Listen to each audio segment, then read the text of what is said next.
السلام عليكم، شلونكم حبايب؟ اليوم إن شاء الله راح نسوي مربى الباذنجان. أكو هواية يجوز يتعجبون على يعني وين أكو مربى مال الباذنجان، لكن هاي من زمان يعني الله يرحمها ببيتي كانت عندها تجيب الباذنجان الناعم وتسويه مربى، فأني تعلمت منها من قبل. فإن شاء الله اليوم راح أسوي لكم إياها وتذوقوها وتدعوا لي، يعني أطيب مربى. عندي هسه والله هو همينة نادرا ما واحد يلقى الباذنجان الناعم، مو دائما اسويها الا يجيبوا لي القي باذنجان ناعم واسويه. خلف الله عليهم اكو جماعه جابوا لي هذا الباذنجان كيلوين، فقلت خلي استغله واسوي مربى. فعندي هسه ان شاء الله هنا كيلوين باذنجان. كل كيلو باذنجان لتر مي، يعني لترين مي اخلي بيها.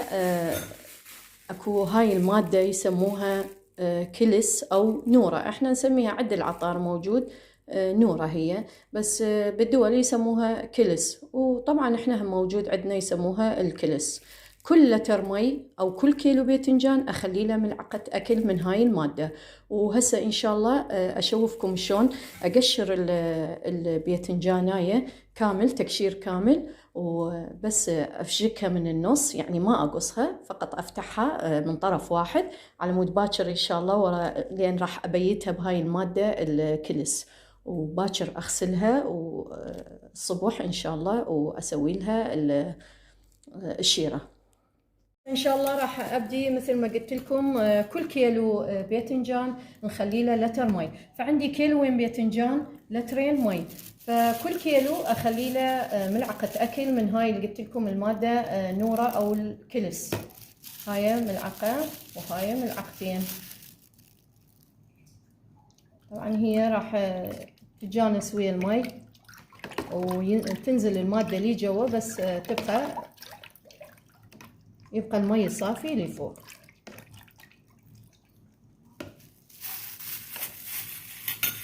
نبدي هسه نقشر الباذنجان.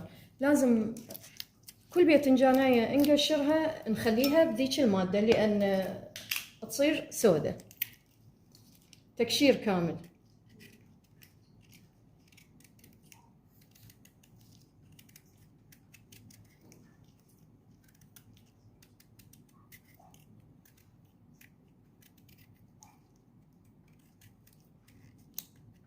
أكمل تقشيرة الباذنجان، أفتحها من طرف واحد، يعني ما أشقها من طرفين، من طرف واحد، أذبها رأسا بهاي المادة.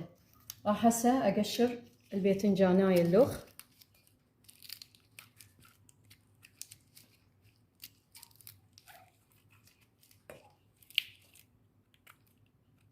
هاي هسه كملت الباذنجاناية اللخ مثل ما قلت لكم، افتحها من طرف واحد، ايضا اذبها بهاي المادة. راح اكمل تقشيرة الباذنجان واشوفكم الطريقة بالاخير. هسه كملت تقشير الباذنجان وخليته بالمي، بس لازم ما اخليهن يطوفن، راح اخلي عليهن ثقل من هنا باكر مثل ما قلت لكم للصبح، وبعدين ان شاء الله اشوفكم باقي الطريقة. هاي هسه اجينا الصبح بعد ما بيتناه بالكلس ليلة كاملة. راح نبدي نكشف عنه، نصفيه من هذا المي ونغسله. شوفوا نغسله، ندير بالكم هذا المي اللي نقعناه بالباذنجان ما نديره بالسنك لان يسد السنك.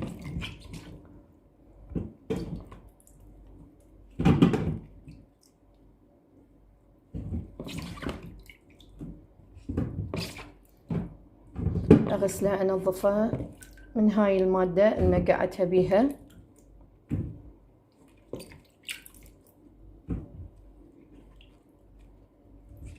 قصدي على هذا المي ما نكبه بالسنك لان يسد البلوعة. هسه بعد ما طلعتها من الكلس وغسلتها، خليت عليها مي وخليتها على النار. بس يقوم يفور المي اصفيها. همينة على مود إذا أكو بعد باقي بيها من هاي المادة راح هي بالفور أذبها. هسه هنا بدت تفور، فراح أصفيها من المي الحار وبعدين أشوفكم طريقة. صفيتها هسه من المي الحار، أبدي أفتح عليه المي البارد حتى نحافظ على قرمشته.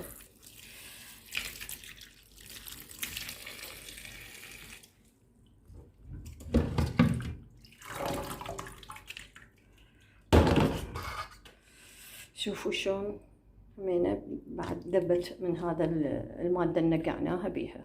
هنا أنا تقريبا بردت، فألزمها هيج، أعصرها، أطلع المي اللي ببطنها. شوفوا ايش قد مي دا يوقع منها، كلهن أعصرهن. نبدي نسوي الشيرة. مثل ما قلت لكم كل كيلو باذنجان ياخذ من عندنا كيلو شكر وكيلو مي، تقريبا لتر مي، وهذا كيلو شكر. أنا ما راح أخلي كيلوين شكر لأن تصير هواية حلوة، فراح أخلي كيلو ونص. وهاي النص قد مقدار الشكر مي. هاي بعد مي راح نخليه على النار إلى أن يفور. فور الشيرة راح نخلي لها نص خاشوقة كوب ليمون دوزي على مود ما تشكر. راح أبدي أخلي بيها الباذنجان، أدير بيها الباذنجان، وبعدين ورا ما تستوي أحشيها بلب جوز.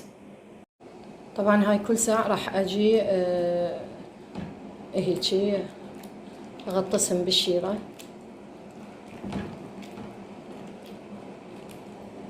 كل ربع ساعة، كل 10 دقائق. طبعا هي تطول تقريبا ساعة ونص. هسه بهاي المرحلة بدأت تقلب، نصيت النار على نار وسط أو أقل من الوسط حتى تبدي على كيفها تستوي. وإذا طلع عندنا أي فوح لي فوق نشيله. هنا صار عندنا شوية فوح لازم نشيله.